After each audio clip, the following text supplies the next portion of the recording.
Hello guys, ये chapter 1 की video number 8 है। और इस वीडियो में वीडियो में आपको याद होगा कि हमने ये कोऑर्डिनेशन नंबर जो हैं ये कंटिन्यू थे, 5 क्लियर हो गए थे और जो 5 कोऑर्डिनेशन नंबर हैं वो भी रहते थे। तो अभी हम सीरीज़ वाइज जो कोऑर्डिनेशन नंबर हैं उनको एक एक करके ख़त्म करेंगे।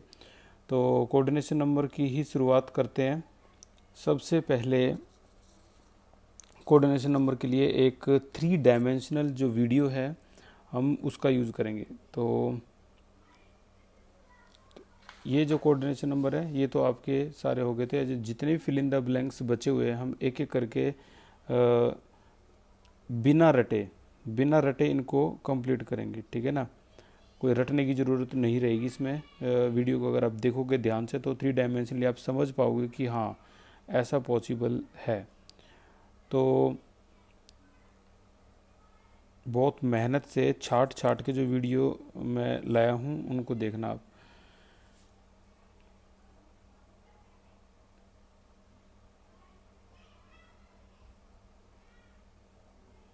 ये वीडियो है, मैं इसकी स्टेबिलिटी के लिए इसको यहाँ रख देता हूँ।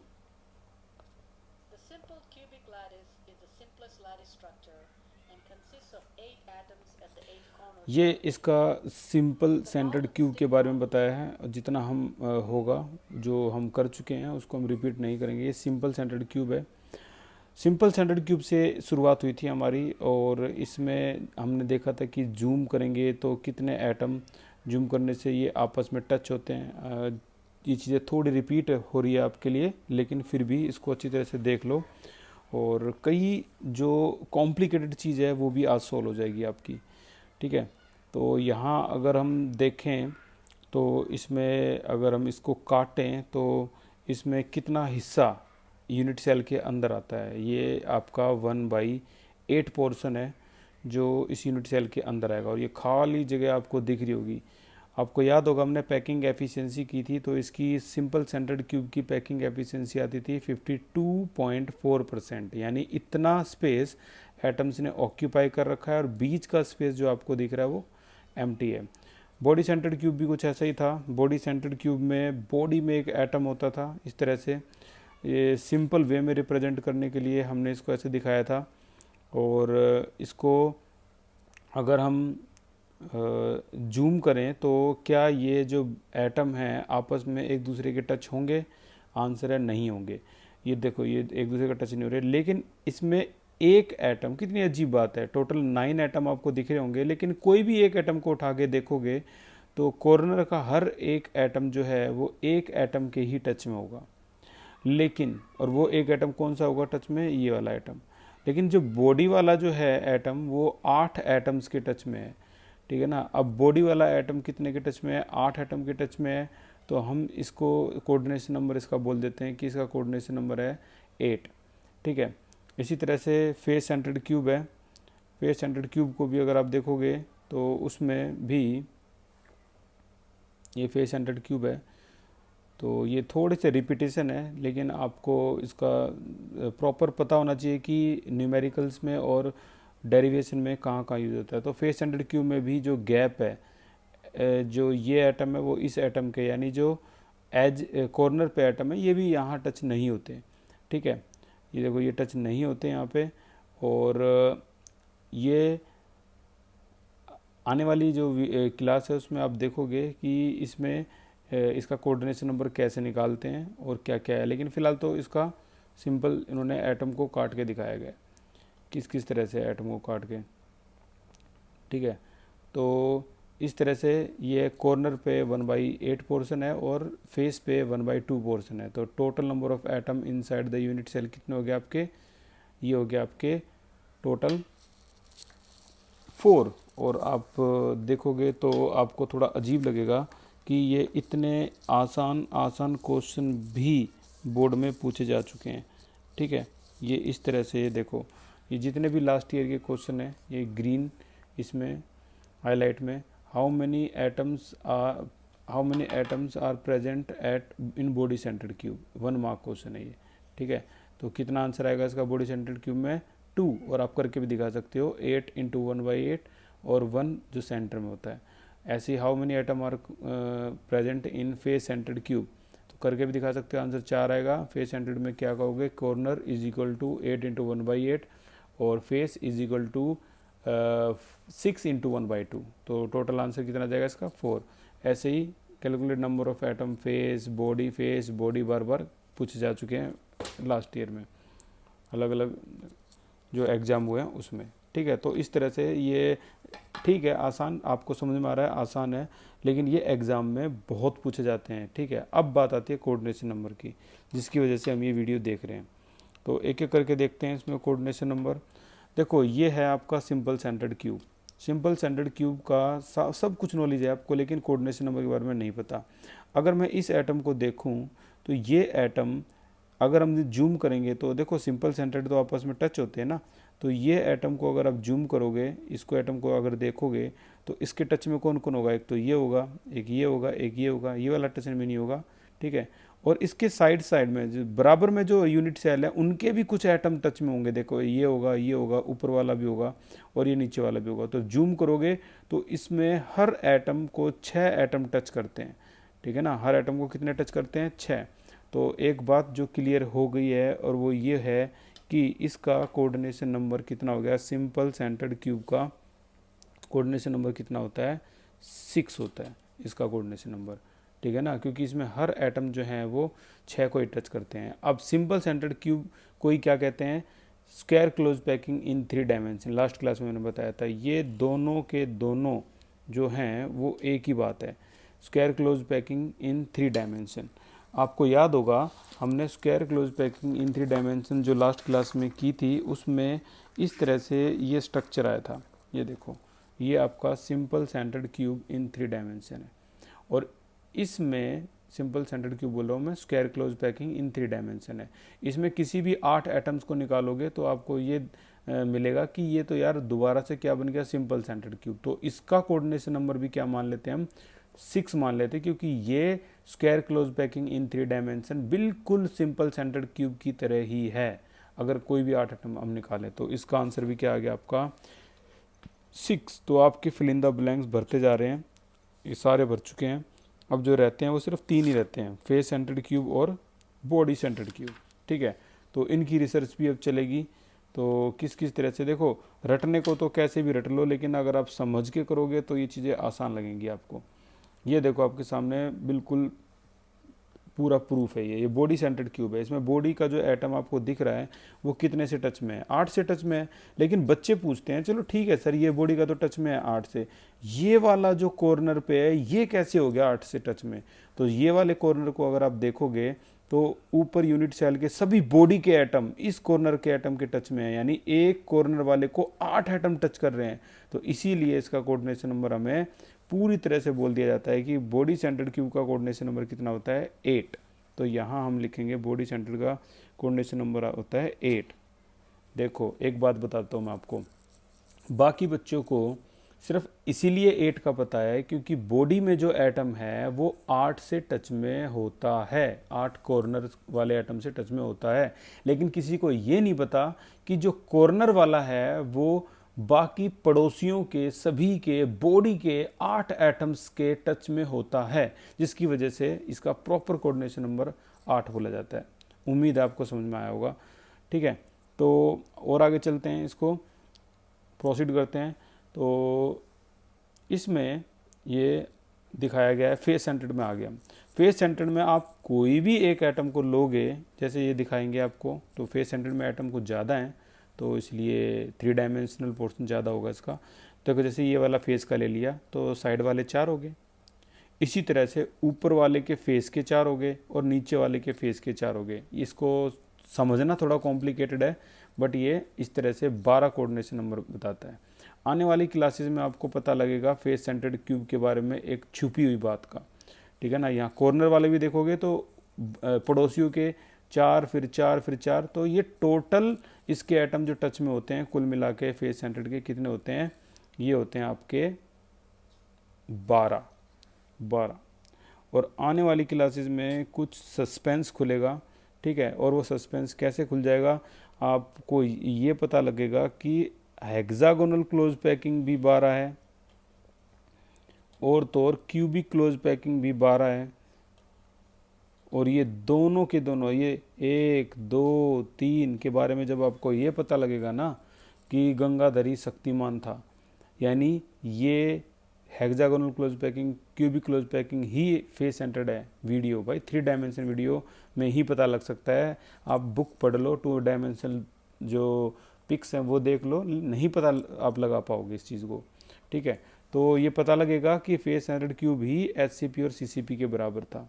तो अभी तक हमने इतने सारे कोऑर्डिनेशन नंबर का पूरा डिटेल वर्क पता कर लिया कि कौन सा कोऑर्डिनेशन नंबर कैसा है और क्या है। ठीक है, तो आगे चलते हैं, स्टोरी को बढ़ाते हैं। NaCl तक हम पहुंच गए हैं। तो अब NaCl के लिए सेपरेट वीडियो है, इस वीडियो से काम नहीं चलेगा NaCl का। ठीक है, तो NaCl के लिए एक और सेपरेट वीडियो है, उसमें हम देखेंगे। ये सारी वीडियो जो हैं मैंने ये सेव करके रख रखी हैं, और प्रॉपर हम सीरियल वाइज अगर इसको देखेंगे तो सारी समझ में भी आ जाएंगी। तो ये आपके सामने एक NaCl की एक और वीडियो देखो, स्ट्रक्चर ऑफ NaCl के बारे में कुछ डिटेल इन्फॉर्मेशन। इस एक ये 1.5 मिनट की वीडियो में बहुत कुछ है समझने लायक।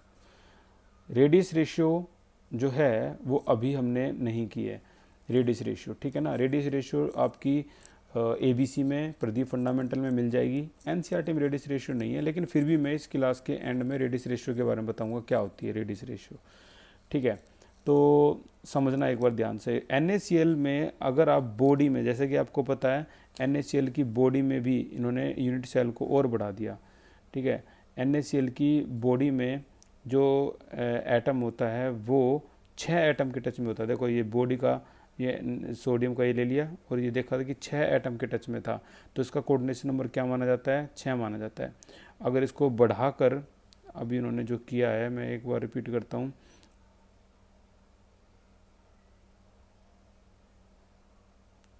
किसी को तो यार मैं वो ये शुरुआत में जब देखते ना इसको तो ऐसा लगता है पता नहीं यार ये क्या है ये NaCl का।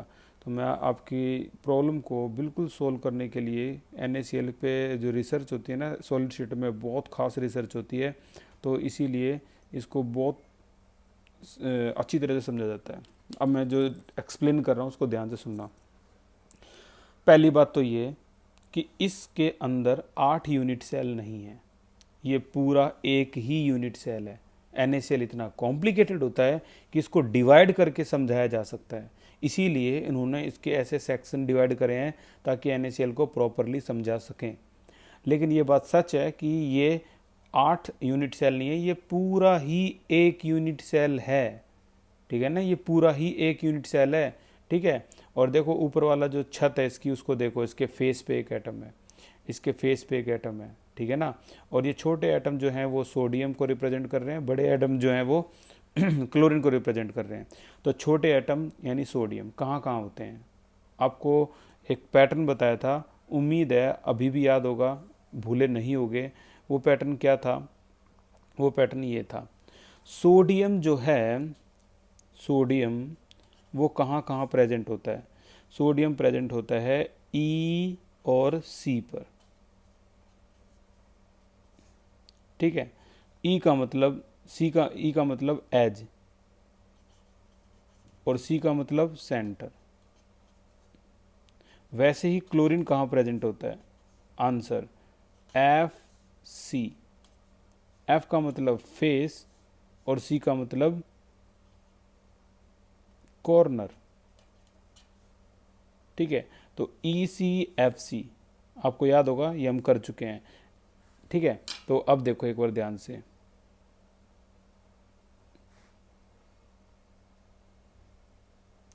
स्ट्रक्चर को देखो। सोडियम कहाँ है? ये देख रहे हो आप, ये एज है, ये रहा सोडियम, ये रहा सोडियम। और कहाँ था? सेंटर। पूरे को एक यूनिट सेल हम जैसा कि हम समझ पा रहे हैं, ये पूरा एक यूनिट सेल है, और इसके बिल्कुल सेंटर में देखो, दिख गया होगा आपको, ये भी क्या है? सोडियम। तो कितने सोडियम एटम लगे हैं? 12 एज है, तो यार 12 ही तो सोडियम लगे हुए हैं। वो बात अलग कि हर एज पे कितना हिस्सा इसके यूनिट सेल के अंदर जा रहा है?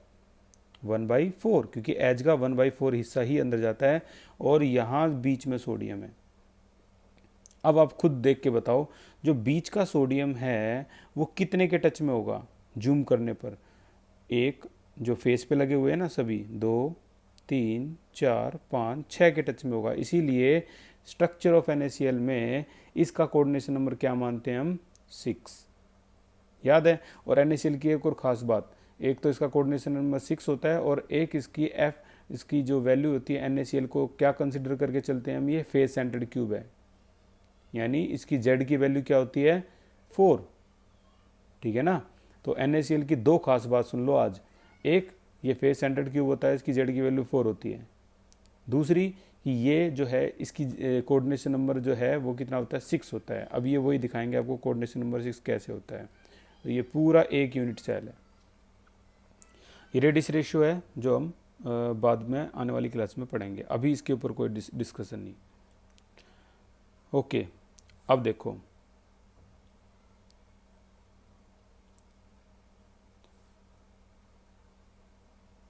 ये देखो बाकी सब हटा दिया। सेंटर का सोडियम 6 के टच में है तो कोऑर्डिनेशन नंबर 6। और तो और फेस को एक एक थोड़ा सा और आगे बढ़ा लें तो ये फेस का जो लगा हुआ क्या था, क्लोरीन था, ये भी कितने से टच में होगा, 6। तो ये भी 6। इसीलिए दोनों का कोऑर्डिनेशन नंबर क्या मान लिया जाता है आपका, 6। ठीक है ना, दोनों का कोऑर्डिनेशन नंबर 6 मान लिया जाता है। देखो सोडियम का भी 6 और क्लोरीन का भी 6, दोनों के 6-6। अब ये कमाल का डायग्राम है। देखो इनसाइड द यूनिट सेल सभी कॉर्नर के एटम हटा दिए तो एक यूनिट सेल बन गया। 8 × 1/8। सभी फेस के एटम देखो, हाफ हाफ एक, हाफ हाफ एक, हाफ हाफ एक, तो टोटल क्लोरीन कितने थे इसमें, 4। इसी तरह एज सोडियम की 4 एज को हटाएंगे तो एक एटम, 4 एज एक एटम, नीचे भी 4 एज एक एटम, और एक तो बॉडी में था ये, तो ये पूरा एक यूनिट सेल था। तो इसीलिए इसका आपका जो जेड की वैल्यू क्या मानी जाती है, 4। इस तरह से इतनी प्यारी एक्सप्लेनेशन आपको नहीं मिल सकती। कुछ कुछ वीडियो है जो कोई कोई अच्छी अच्छी बना देता है और बाकी जो हैं वो सभी मटेरियल नहीं मिल पाता सभी के पास, तो बहुत अच्छी तरह से एक्सप्लेन किया गया है इसमें।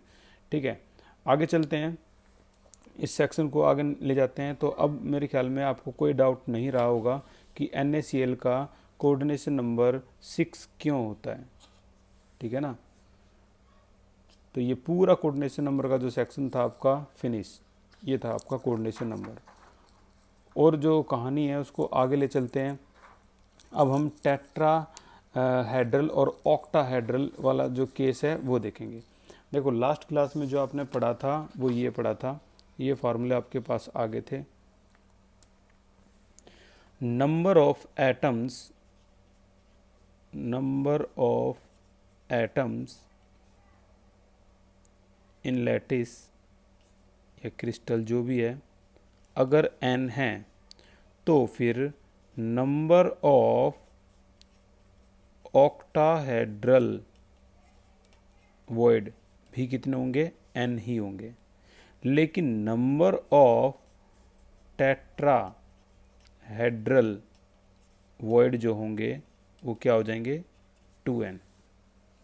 ठीक है, अब जो इसकी एक्सप्लेनेशन है वो इतनी अच्छी तरह से बुक में दिखा रखी है, आप देखना, और मैं पूरी कोशिश करूँगा आप यहाँ तक पहुँच पाओ, पूरी कोशिश।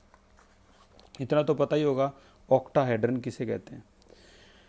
तो ये है पेज नंबर 17 और फिगर 2, और ये ऊपर जो फिगर है ये 1, इसमें बहुत कुछ है। ओके, तो इस वाले जो फॉर्मूले को हम एक एग्जाम्पल को लेके दिखाते हैं। NCERT में बहुत प्यारा एग्जाम्पल दे रखा है, ये देखो पेज नंबर है इसका 17 और ये फिगर 1.2 है। इसमें इस पूरे डब्बे को, दिखने में तो ये बड़ा कॉम्प्लिकेटेड लगता है लेकिन ये बहुत आसान है। ये पूरे डब्बे को एक यूनिट सेल दिखा रखा है, उसका नाम बोल रखा है फेस सेंटर्ड क्यूब।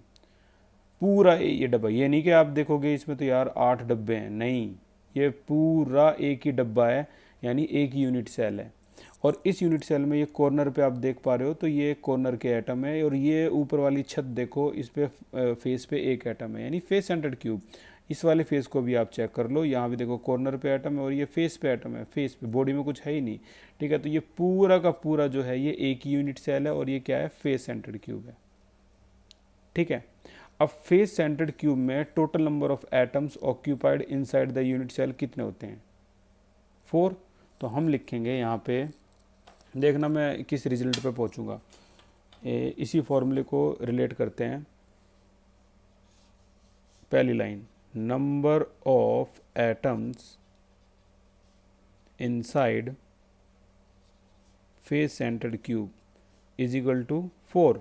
तो अब नंबर ऑफ ऑक्टाहेड्रल वर्ड कितने आने चाहिए, नंबर ऑफ ऑक्टाहेड्रल वर्ड कितने आने चाहिए, ये भी 4 ही आने चाहिए। क्या सच्ची में 4 हैं, चलो करते हैं चेक। ये देखो इसका बॉटम वाला डायग्राम फिगर 2, इसमें दिखा रखा है कि अगर सभी फेस के एटम्स को कनेक्ट कर दिया जाए तो जो बनने वाला जो डायग्राम है उसे देखकर आप हैरान हो जाओगे, यार ये तो जान पहचान का डायग्राम बन गया। ये देखो हर फेस के 6 एटम को मिला दिया जाए। The void which is surrounded by, याद करो, the void which is surrounded by 6 sphere is known as octahedral void। यानी 6 एटम से बनकर ये जो बना है ये ऑक्टाहेड्रल बन गया आपका। ये देखो मैंने जो ये बनाया है स्क्वायर, और उसके ऊपर भी देखोगे तो पिरामिड है और उसके नीचे भी देखोगे तो पिरामिड है। तो मानते हो ना कि ये ऑक्टाहेड्रल है, और ये पूरा ऑक्टाहेड्रल इस यूनिट सेल के अंदर ही है, सभी फेस को बनाने से बना है। अब जो बात हैरान करने वाली है, अब कई बच्चे तो ये भी सोचेंगे कि यार अभी तो बोला था कि फेस सेंटर्ड क्यूब में अगर 4 एटम हैं तो फिर इसके ऑक्टाहेड्रल वर्ड भी 4 होंगे, लेकिन यहाँ तो एक ही है। तो देखो उन्होंने क्या बताया, उन्होंने ये बताया, अगले डायग्राम को भी ध्यान से देख लो। उन्होंने ये बताया कि अगर इसकी एज पर, कितनी एज होती हैं, 12, अगर इसकी एज पर ऐसा ही ऑक्टाहेड्रन बनाया जाए तो वो ऑक्टाहेड्रन जो हम बनाएंगे उसका कितना हिस्सा यूनिट सेल के अंदर आएगा एज पे, आंसर है 1/4, इतना हिस्सा अंदर आएगा। किसका, ये देखो यहाँ देखने में तो ऐसा लग रहा है हाफ हिस्सा अंदर है, लेकिन नहीं, 3 डायमेंशन है। ये यहाँ से भी बाहर आया हुआ है, वहाँ से भी बाहर आया हुआ है, आगे से भी और साइड से भी बाहर है, तो इसीलिए ये 1/4 है। अब एज तो कितनी है, 12, तो ऐसे से तो 12 डायग्राम बन सकते हैं, 12 ऑक्टाहेड्रन बन सकते हैं, लेकिन 12 का कितना हिस्सा अंदर आएगा, मल्टीप्लाई 12, आंसर आ गया 3। सिर्फ 3 ऑक्टाहेड्रन एज वाले यूनिट सेल के अंदर होंगे, और एक तो बिल्कुल बॉडी में है ही है ऑक्टाहेड्रन। तो कितने ऑक्टाहेड्रन हो गए inside the face centred cube, 3 तो ये हो गए, एक ये हो गया, टोटल हो गए 4। इसीलिए बोला गया है कि फेस सेंटर्ड क्यूब में अगर एटम 4 हैं तो आपके ऑक्टाहेड्रन हैं वो भी कितने आएंगे, 4 आएंगे। ठीक है, तो ये तो चलो समझ में आ गया। अब इतना भी पता लग गया कि आगे क्या होने वाला है, तो फिर नंबर ऑफ टेट्राहेड्रल कितने आएंगे, टेट्राहेड्रल वॉइड कितने आएंगे, तो आंसर 2n कर दो, यानी 8 होंगे। क्या सच्ची में 8 हैं, तो ये भी एनसीईआरटी में बहुत अच्छी तरह दिखाया गया है ऊपर वाले डायग्राम में, फिगर 1 में। इसमें इस पूरे यूनिट सेल के अगर 8 सेक्शन कर दिए जाएं तो हर सेक्शन में एक क्या बन रहा है, टेट्राहेड्रल बन रहा है। सॉरी, यहाँ पर मैं टेट्राहेड्रल वर्ड गिनोगे 8, तो 8 अगर टुकड़े कर दिए जाएं पूरे एक यूनिट सेल के तो सिर्फ 4 एटम का यूज करके एक क्या बन जाता है, टेट्राहेड्रल। तो ऐसे ऐसे कितने बन सकते हैं, 8 बन सकते हैं। तो सीधा सीधा आंसर हो गया इसके, तो 8 टेट्राहेड्रल हो गए आपके। ठीक है, तो 8 टेट्राहेड्रल वर्ड बन सकते हैं इसके। तो अब आपको पता लगा होगा कि इस फॉर्मूले में सच्चाई कितनी है। हर बार ये बिल्कुल एक्यूरेट बैठता है हर केस के लिए। ओके, न्यूमेरिकल सेक्शन को करते हैं। न्यूमेरिकल सेक्शन में सबसे पहला न्यूमेरिकल है, a compound contain 2 type of atom x and y। It crystallise in a cubic lattice with x atom at the corner, ये कॉर्नर पे है तो 8 × 1/8, and y atom are present in the body.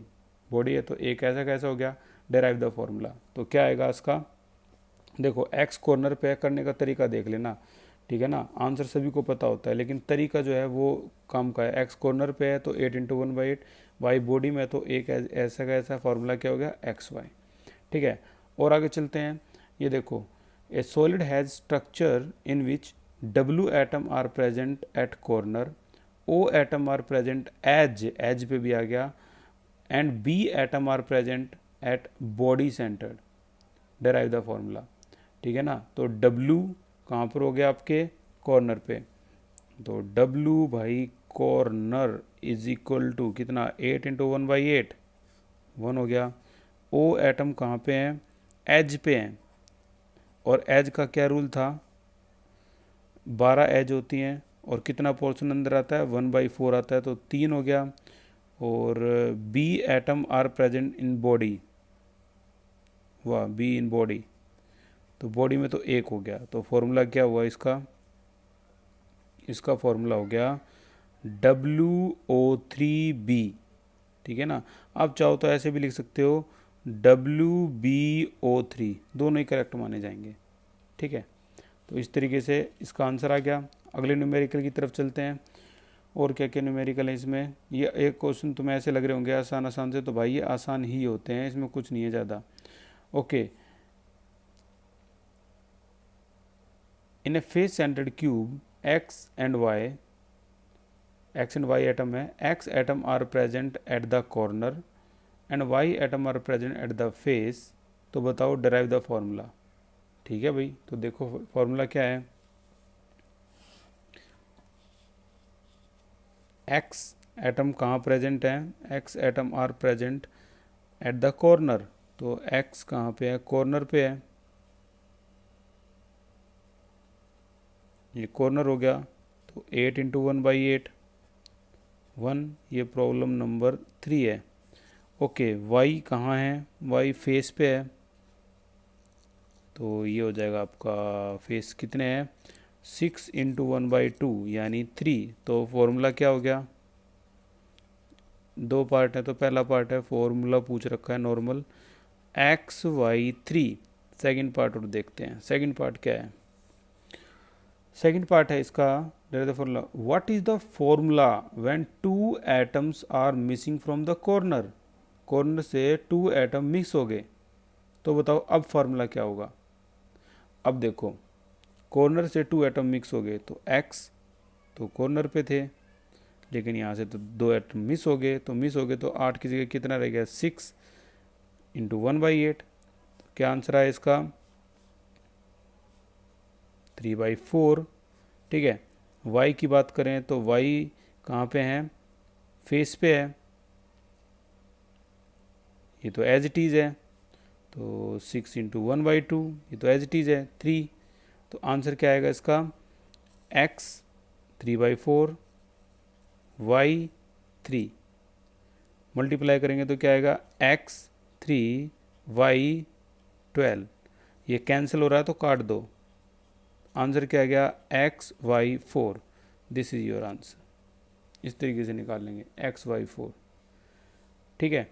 और कितने creative तरीके से वो numerical बना सकते हैं वो भी देखते हैं आगे। A compound contain 2 type of atom, a compound contain 2 type of atom A and B, ठीक है। If crystallise in cubic lattice, atom A corner पे है और B जो है वो फेस पे है, derive the formula if 1 corner is missing, 1 corner missing, तो फिर से वही हो गया, सेम प्रोसेस। तो देखो यहाँ क्या आएगा, न्यूमेरिकल नंबर 4 पे आ गए हम, नंबर 4। अपने नोट्स प्रॉपर बनाते रहना भाई इसके, क्योंकि कुछ है नहीं इसमें। A जो है वो कॉर्नर पे है और कॉर्नर पे एक एटम मिसिंग है, तो 8 × 1/8 नहीं भाई, 7 × 1/8, क्या आ गया, 7/8। और B जो है वो कहाँ पे है, ये फेस पे है, तो ये हो जाएगा आपका 6 × 1/2, 3 हो गया। तो फॉर्मूला क्या है, फॉर्मूला मिल गया हमें x 7/8 y 3, इसको ऊपर ले जाकर मल्टीप्लाई कर दो, x7y24, तो ये आंसर आ गया आपका, कैंसिल नहीं होगा ये, ठीक है, तो ये आ गया आंसर। और क्वेश्चन क्या है, a compound contain two type of atom P and Q, both atom are present at the corner, वाह वाह वाह, with alternate position, derive the formula. P and Q बोल दिया उन्होंने, प्रॉब्लम नंबर 5 बोल दिया पी एंड क्यू है और सभी कॉर्नर पे ही है, लेकिन कॉर्नर पे अल्टरनेट पोजीशन पे है।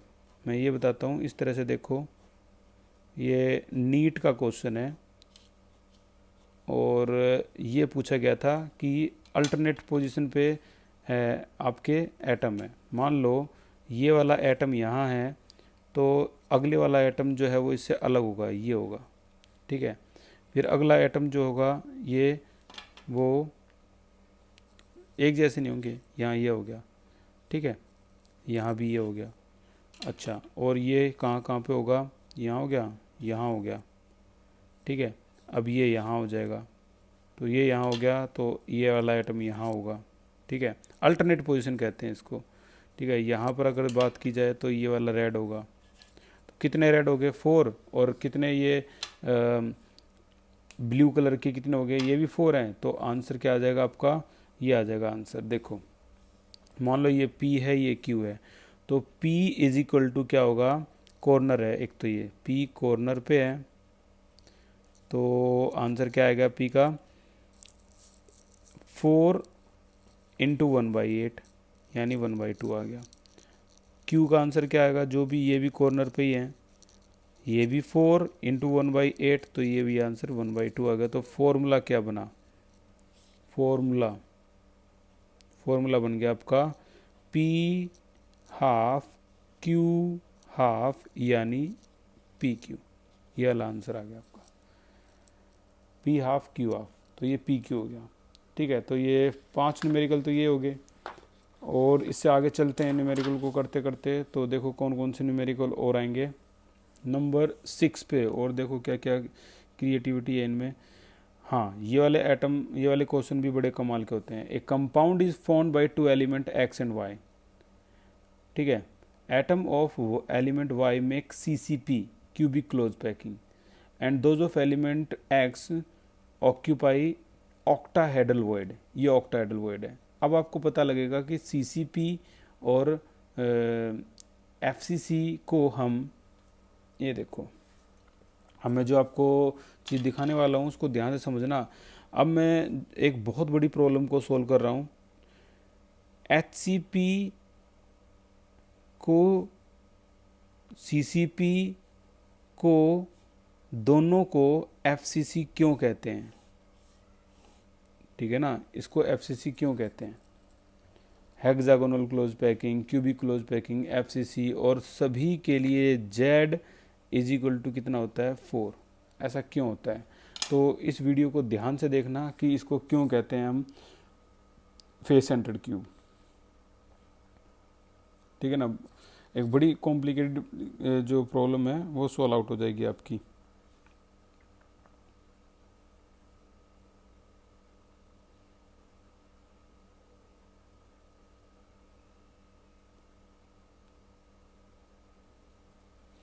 ये देखो,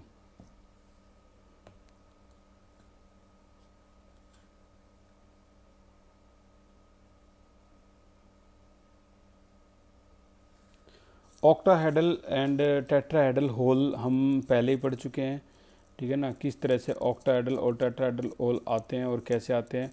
अभी आप ये देख लो कि CCP और FCC को ही क्यों, CCP और HCP hexagonal close packing, cubic close packing को क्यों कहते हैं। ये देखो ध्यान से, ये आपके सामने, थोड़ा सा पीछे ले जाता हूँ मैं,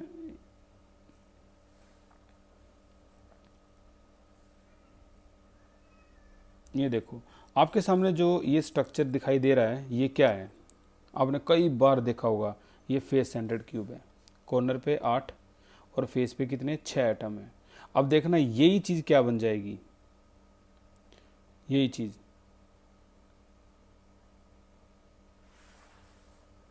3 डायमेंशन का खेल है और कुछ नहीं, अच्छी तरह से समझना इसको। ये चीज़ क्या बन जाएगी, बिल्कुल कॉर्नर का एक एटम और बाकी के ये 6 एटम, बाकी के ये 6 एटम और बाकी का ये एटम को अगर मैं ऐसे घुमा के इस पोजीशन पे ला के अगर यहीं पे स्टॉप कर दिया जाए ना, तो पता है क्या बन गया, ये कल की क्लास में जो हमने पढ़ा था ये हेक्सागोनल क्यूबिक क्लोज पैकिंग बन गई है, जो कल की क्लास में पढ़ी गई थी। यहीं पे लाके इसको कोने पे लाके ऐसे छोड़ दिया जाए तो ये कुछ ये सिस्टम बन गया। ये देखो जो कल की क्लास में हमने पढ़ा था, क्या 3 3 1 1 इस तरह से, ठीक है ना। अब इसमें ए बी सी फिर ए बी सी,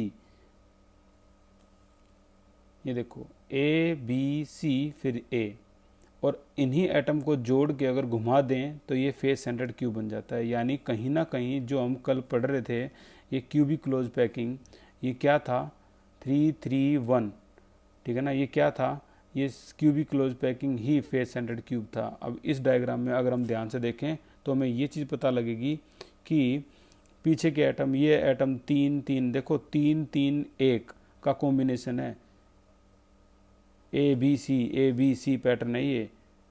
अब आपको 3 3 में बताता हूँ कैसे। ये 3 एटम ग्रीन कलर के, ये 3 एटम ब्लू कलर के और पीछे एक वही रेड, ठीक है ना। एक बार दोबारा आप चाहो तो चेक करो ना, ये ए बी सी पैटर्न जो है ये क्यूबिक क्लोज पैकिंग है, ठीक है।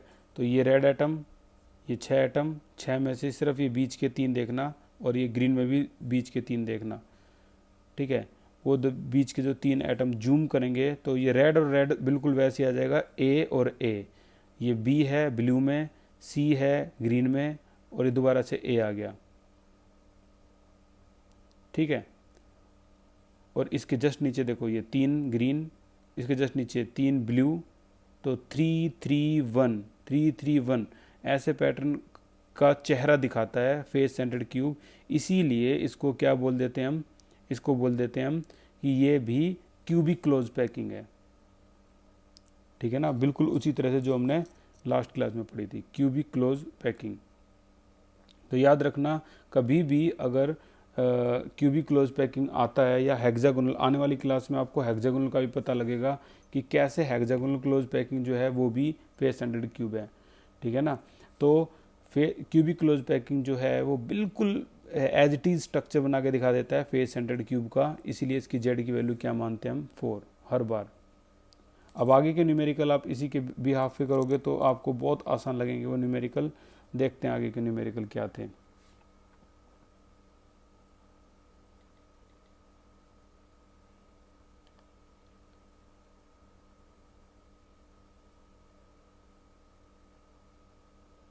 तो न्यूमेरिकल है, a compound is formed by 2 element X and Y at a atom of element Y make CCP. समझ लो सीसीपी क्यूबिक क्लोज पैकिंग जो अभी अभी देखा था हमने, सीसीपी ही क्या होती है, FCC. Those element X occupy octahedral void, ठीक है ना। और एक्स क्या ऑक्यूपाई करते हैं, octahedral void. Derive the formula. तो देखो हर बार ऐसे क्वेश्चन जो आएंगे इनको करने का जो तरीका होगा वो एक ही होगा। मैं 3 4 केस ऐसे बताऊंगा, आप आदत हो जाएगी इसको करने की। प्रॉब्लम 6 क्या था, a compound is formed by 2 element X and Y, atom of element Y make CCP. आपको कुछ नहीं करना है ऐसे क्वेश्चन में, सीधा लिख लो let number of atoms in CCP, या सीसीपी बोलेंगे या एचसीपी बोलेंगे, आपको एन मान लेना है। तो हो गया आपके टोटल नंबर ऑफ एटम। अब क्वेश्चन में किसका नाम लिया है, ऑक्टाहेड्रल का नाम लिया है। ये देखो क्वेश्चन में नाम लिया है दो element X occupy octahedral void. अब बताओ अगर नंबर ऑफ एटम्स एन है तो ऑक्टाहेड्रल वॉइड कितने होंगे, नंबर ऑफ ऑक्टाहेड्रल वॉइड ये कितने होंगे, एन या 2n। आंसर है एन, क्योंकि ये वही होते हैं, फॉर्मूला वही बताता है। और अगर टेट्रा होते तो 2n हो जाता। अब अकॉर्डिंग टू क्वेश्चन हमें करना क्या है, दोनों एटम के बारे में लिखना है। पहले नंबर ऑफ वाई एटम, हर बार ऐसा ही करना, ए बी हो तो बी एटम, एक्स वाई हो तो Y atom. Number of Y atom is equal to, बताओ क्या थे वाई, क्वेश्चन में देख लो। Element Y make CCP, Y CCP थे, अच्छा वाई CCP थे और CCP क्या है, N, लिख दो N। फिर से number of x atom, x atom क्या थे, देखो x atom occupy octahedral void, x octa थे तो ऑक्टा क्या है, एक्स ऑक्टा थे, ऑक्टा N है तो ये भी N। तो फॉर्मूला बता दो क्या बन गया, formula is equal to X N Y N, N to N cancel out, this is X Y. इस तरह से आंसर आएगा, ठीक है। थोड़ा बहुत समझ में आया हो अच्छी बात है, नहीं आया तो और देखो, अभी तो चांस ही चांस है। अगला क्वेश्चन ये देखो, a compound is formed by two element P and Q, अब की बार P and Q, element Q form CCP, P occupy 1/3 tetrahedral void, derive the formula. ठीक है भाई, दो एलिमेंट है, हम तो वही करेंगे। Let the number of atom, यहाँ भी CCP बोला है, लेट नंबर ऑफ एटम्स, बिल्कुल वही जैसे थ्योरम करते थे ना वैसे ही चलेगी। Late number of atom in CCP कितना n, तो फिर नंबर ऑफ, अब की बार टेट्रा है भाई क्वेश्चन में, टेट्राहेड्रल वॉइड ये कितनी हो जाएंगी भाई, इसकी डबल होती हैं 2n according to question. Number of क्या है यहाँ पे, इस बार क्वेश्चन में P एंड Q है, P एंड Q, तो हम पहले किसको लिखेंगे, Q, number of Q atom is equal to number of Q atom क्या थे, CCP, तो CCP क्या था n, n लिख दो। Number of P atoms, P atoms क्या थे, P एटम्स थे, ये देखो P atom occupy tetrahedral void, ठीक है, टेट्राहेड्रल वॉइड, तो टेट्राहेड्रल ये रहा टेट्रल, और वो भी किसका 1/3 ऑफ टेट्राहेड्रल, तो 1/3 ऑफ टेट्राहेड्रल क्या है 2n, 2n, हर बार वही 1/3 ऑफ टेट्रा, टेट्रा क्या है 2n, ये लिख दो। तो फॉर्मूला क्या हो गया देखो, formula is equal to P तो हो गया आपका 2/3n और Q हो गया आपका n, n to n cancel out, formula है P2Q3, this is your answer, P2Q3, ठीक है। इस तरह से आंसर निकल जाएंगे। और एक क्वेश्चन को ले लेते हैं, यहाँ पे अब की बार क्वेश्चन है,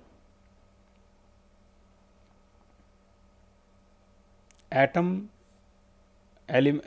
of element B form HCP, hexagonal close packing, and those element A occupy 2/3 of tetrahedral void, derive the formula। ठीक है, तो derive the formula जो है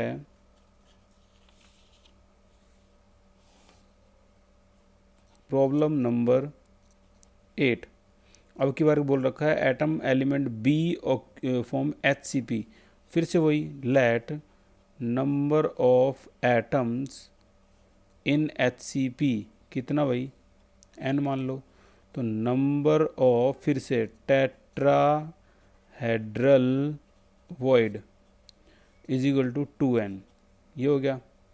according to question number of क्या, अब की बार है A और B, अब की बार अगर हम देखें तो यहाँ पर A और B है, ठीक है, तो फिर से B को मान लेंगे, number of B atoms is equal to क्या हो जाएंगे, B एटम दे रखा है HCP, HCP क्या है n, लिख दो n। फिर से number of A atoms, A atoms क्या हो जाएगा 2/3 ऑफ टेट्राहेड्रल यानी 2n, तो देखो इसका भी फॉर्मूला क्या हो गया, फॉर्मूला इज इक्वल टू ये हो गया आपका A 4/3n B n, n से n कैंसिल आउट, तो आंसर आ गया A4B3, this is your formula, ठीक है। तो ये प्रॉब्लम 8वीं सॉल्व। इसी तरह से जो अगला कंपाउंड है ये भी आसान है, नंबर 9, इन आयनिक कंपाउंड बोल दिया अब की बार इन्होंने तो आयनिक कंपाउंड में भी इस तरह से हमें आंसर निकालना है। अब ये एक न्यूमेरिकल रहता है, इसको भी कहाँ छोड़ोगे, इसको भी देखो एक बार ध्यान से, इस न्यूमेरिकल को कर रहे हैं हम प्रॉब्लम नंबर 9। रोल नंबर 9 में कहा है in ionic compound the N N negative form HCCP while M positive 1/3 of tetrahedral. तो इसका करने का तरीका कुछ ये करना, लेट नंबर ऑफ एटम्स